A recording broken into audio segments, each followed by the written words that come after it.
I actually have a couple people in my downline that's how they met in the line at Walmart. And I mean, she's gold now, and she just kind of heard her talking about it and asked her about it, and boom, there you go, okay?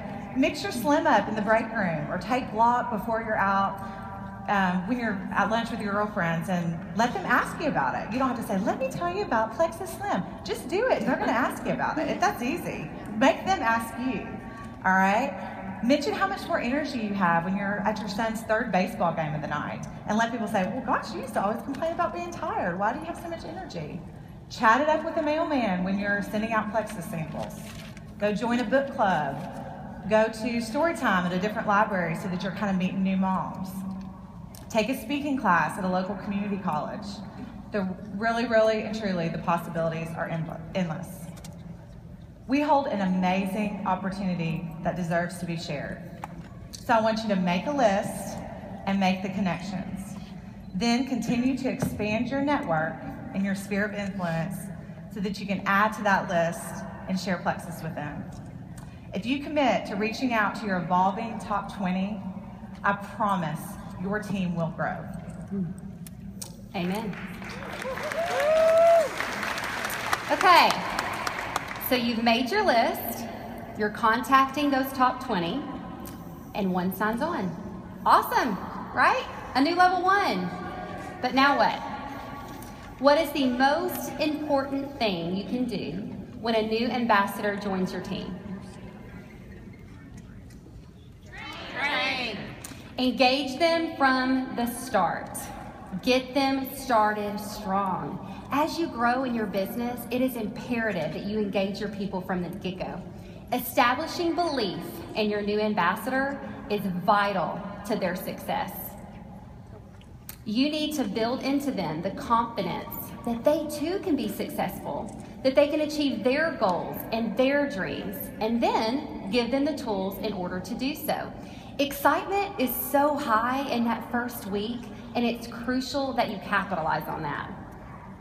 Just being transparent with you all, I'm all about transparency. I had to learn this the hard way. When I started getting serious about my business and I started signing people up, I signed on quite a few people fairly quickly. I'd send them an email with an attachment or two, add them to my team page, and then, good luck, you got this. Wish them the best. You guys, I did not pour into them. I did not invest in them, and I most certainly did not help lead them towards success. So as a result, as you can probably imagine, I was losing people just as quickly as I was adding them. So the first thing I do now to engage my brand new ambassador, because how you engage your new ambassadors from day one will duplicate down the line, is that I set them up with a new ambassador checklist. Just a simple guide to help them get started in those first few crucial weeks. And that as well will be on that Facebook group Elizabeth mentioned. So you guys can take that, tweak it, make it your own. But most importantly, I'm scheduling a training call their very first week. So as soon as they sign up, reach out before their welcome pack even comes in and set up a time to chat with them so that you can help them get started strong. 5 key things I go over in this initial call is establishing your why, right? We know that's important. Establishing your why, goal setting, smart Facebook posting, including that initial post, prospecting list, which we've already gone over, and then resources and tools for training. Establishing your why. Okay, how many of you have heard how important it is to establish your why when you sign up? Right? I mean, we heard it a couple times just yesterday. I actually had a level 1 who snickered at me quite a bit when I asked him to write down his why and then pass it along to me. He did not want to do it.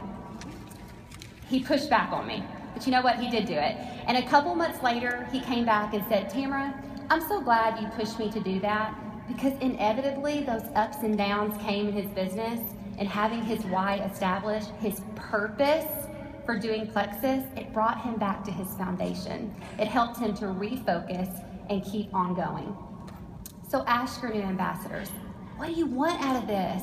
What is your dream? What is the purpose of plexus for you? And then help them establish that. Goal setting.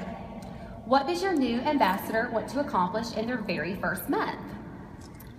Cover the cost of their products? Make $300 extra? Maybe go silver?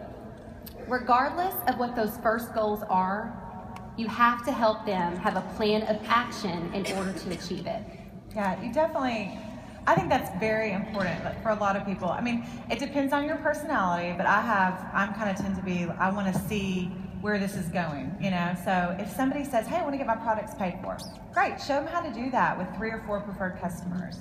If they're saying, you know, I want to cut down on a nursing shift, or I need, you know, an extra $1,000 to help me do X, Y, Z. So show them, okay, if you get this many team members, you can kind of maintain this PV, this many preferred customers, you can reach that goal. You really do need to make it tangible for them. Mm-hmm. And it's up to you as the leader to help them define their goals, and then again, create a plan in order to achieve it. Goals are meant to drive one towards action and to provide intentionality with your business.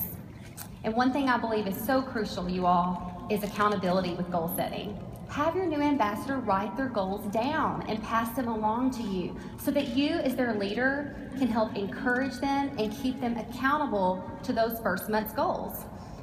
So basically, your newbie's going to have a little bit of homework, but that's okay. I've actually found them to be very receptive to that because it's giving them something just tangible that they can do right away when they get started.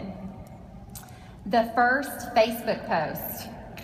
Okay, I definitely want to know the answer to this. How many of you have had a new ambassador come on board and they say, yeah, I mean, I'm excited about Plexus, but there is no way that I'm sharing until I have an amazing testimony to share.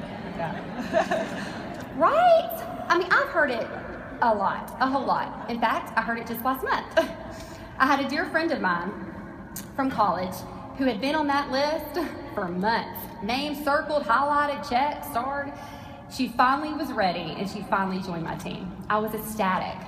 So when I reached out to her just a couple days after she signed up and set up that call, the very first thing she said, sure, Tamara, I'll jump on a call with you, but just so you know, there's no way I'm sharing Plexus with anyone until I have an amazing testimony to share. We as the leader need to help take the fear and the hesitancy out of sharing and encourage them to post and share with their family and friends right away. You know what? It generates excitement in starting your journey. It does. It gets them excited. It gets them pumped up. Show them they don't have to have a life-altering testimony in order to start sharing. They can share your story. They can share my story. They can simply share what they are excited about and looking forward to in their journey.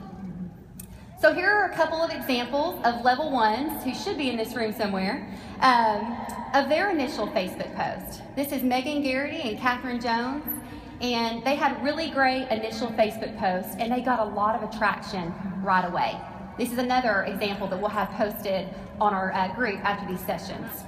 A third example would be a picture of your newbie, maybe holding their pink drink or all their welcome pack goodies with a big smile, and saying, I'm jumping on the Plexus bandwagon. I've watched Tamara lose 19 pounds and 2 prescription meds for her migraines and gain financial freedom through this company. I 100% believe in the products, and I'm so excited to, whatever it might be, lose weight, gain energy, get rid of sugar cravings. Who is ready to join me on this journey to get healthy? Have them make these their own. Use their own unique personality. The only magic formula here is to show enthusiasm, excitement, and passion, because that is what people are drawn to. And I believe 100% that passion alone will help build belief in their audience. So have passion, encourage them to have passion. The fourth thing I go over on my initial call is the prospecting list, which we've talked about in pretty good detail. So hopefully you have a good grasp on how crucial that can really be for your business. So again, go home if you haven't already and make that list and then act on it.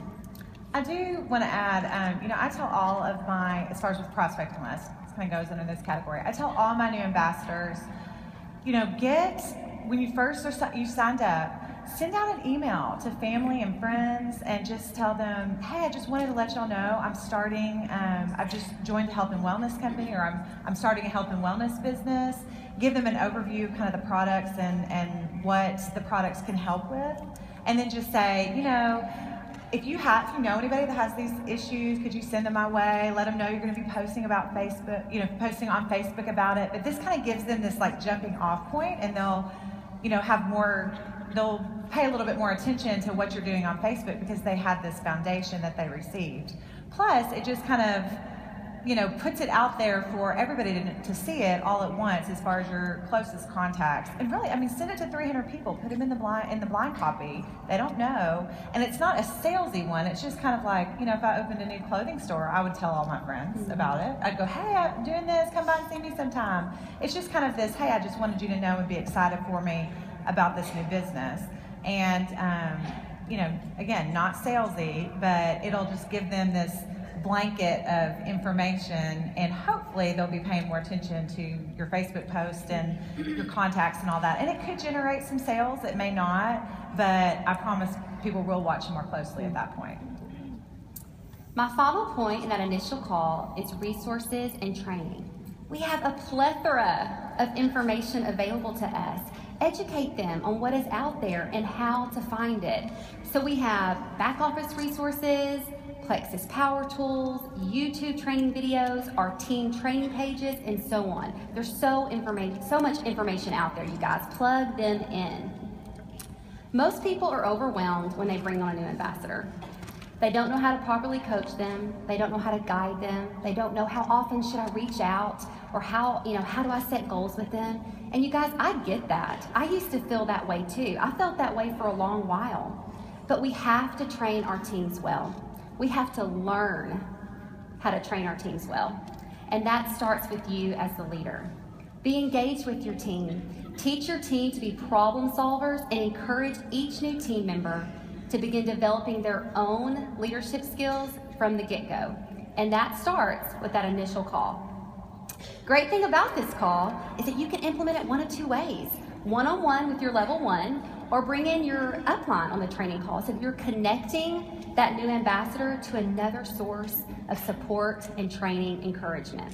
I have several level 1s in this room right now that I've been on a training call with them and their new ambassador to show support to them, and to show them that I am more than willing to invest, pour in, and hopefully to inspire and motivate them. Okay, of course, as you're growing and your team is growing, you want to continually be available to your team members for support as their teams grow. So a few months ago, I implemented what I like to call the mini conference call.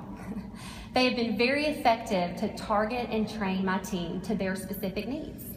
So for example, I might take a growing silver team and their downline, or a gold, senior gold, and their team. This does two things. One, it recognizes that particular team and shows them how important they are, that I'm willing to invest in them and pour into them, and they're not just a number to me, that I want to help them grow their business. And then secondly, it allows you to address specific needs within that team. One team might be in need of encouragement and motivation. Another might be looking for tips on how to grow outside of their warm market, or maybe to move, customers over to ambassadors. I love doing these because I'm able to pour in and connect with so many different levels and different legs of my team and meet them right where they are at, what they need in their business. They've definitely been a factor in the growth my team has experienced over the last few months. And the best thing about these, I'm not the only one doing them. These have duplicated down the line. There are people all over, different leaders across a variety of legs and on a variety of levels, that have picked these up and are having great success with them. Weekly team calls. Every week on Sunday evening, I host a team training call. There really is something special about dialing in to your specific Plexus team, your specific Plexus family, that generates engagement. We have hundreds of people that jump on those calls every week. We have a new topic every week. Sometimes I lead the training. Other times I call upon different leaders on my team to come and share. And then oftentimes we have leaders all over Plexus, guest speakers come on and share their wisdom and their knowledge with our team. It has been one of my very favorite tools to engage my team on a weekly basis. And it's something I have felt has held so much value, and they can always count on it. So if you are not, or if your upline is